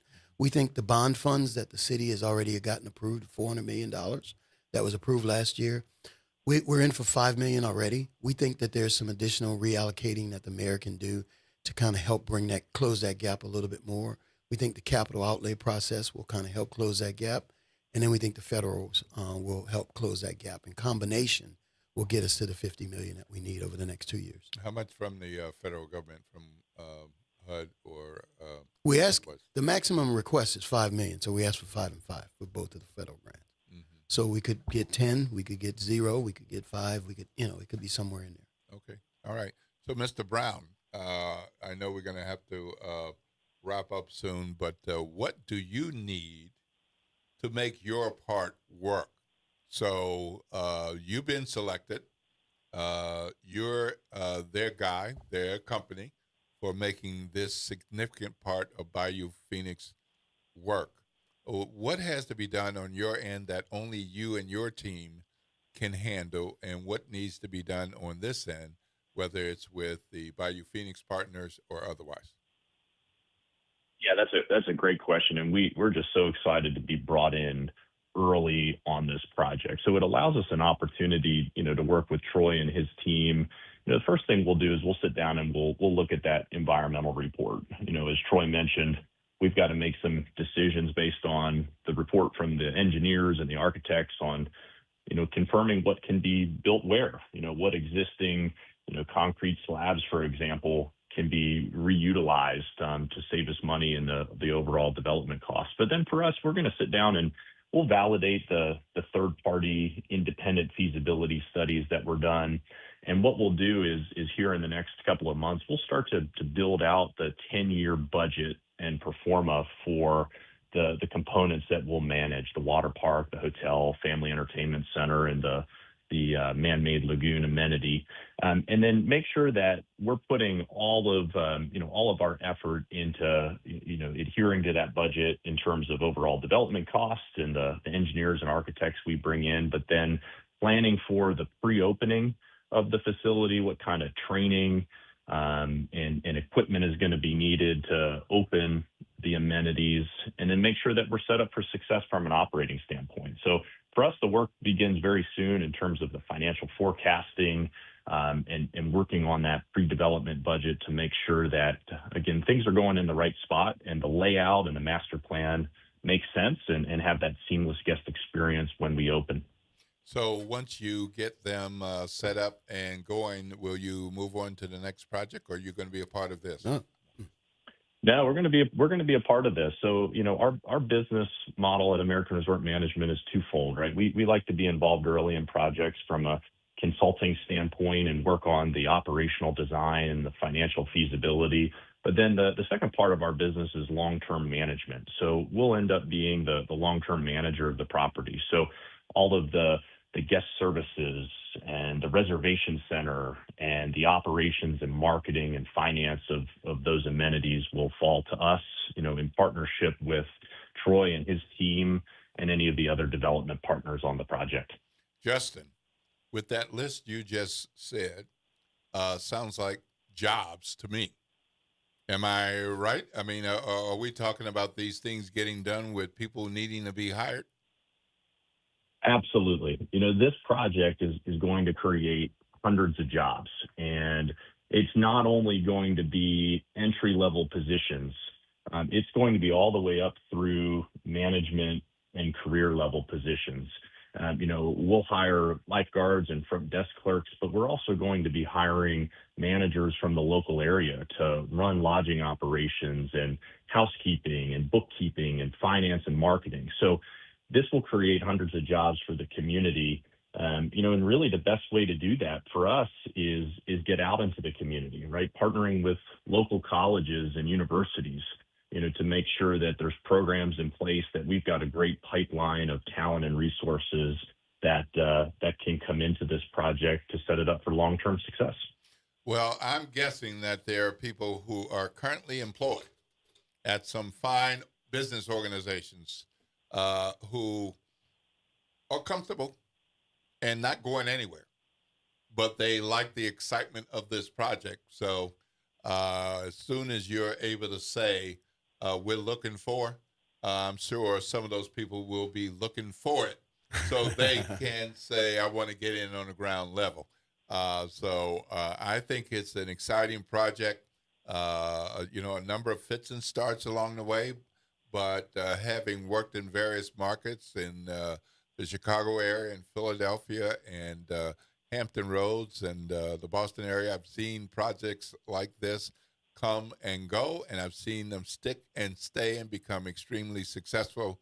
So I'm looking forward to great success for the Bayou Phoenix Partnership Team and your piece that you're bringing, because I know that's going to be central to what people are looking for, not only as entertainment and pleasure, but for work. Likewise, and we're looking forward to coming back on the show and providing the community updates as we progress, and really appreciate the opportunity this morning to chat with you, and looking forward to the great things that we're going to do over in New Orleans East. All right. I hope Troy's shown you your way to some good eateries. Not yet. He flew in Friday and flew right out, but we're going to take care of that. Okay, Justin. We've got some dates on the calendar. That's all right, for sure. All right. So, Justin, you reach out to me, and I'm going to let Troy play lead, but if he's not moving along because he's so busy with business activities, I'll help you get going. Love it. I'll hold you to it. I appreciate it. Thanks, Jess. All right. Very good. Guys. Thanks so much. Well, we're at the end of the show, Mason. Man, it was only 7 o'clock just a little while ago. It was. Oh, my I don't God. think you were here for most of it, though. Listen to you. Well, we dealt with my anger my issues. Anger, yes. Management today. And we dealt with my excitement about the Water Park Sports Complex and business opportunities and jobs today. Mm-hmm. And we dealt with the what the heck happened in a prison where a guard had children, plural, with an inmate. Mm-hmm. Yeah. I mean, that's just wild. Yeah. I have questions. I have more questions. I think you should get the interview with her. Well, that would be a fascinating one. So, I think I'll be reaching out. But never hurt to try. We'll see. I want to know how old these kids. Hello. Anyway, all right. Well, look, we got to make room for the front porch coming up next. And don't forget, we got Tavis Smiley. We got Reality Check with Gerard Stevens. So you're in tune for a great day here at WBOK 1230 AM. Thank you for listening to Good Morning Show, but we got more. Right here at WBOK 1230 AM, what New Orleans is talking about all day long.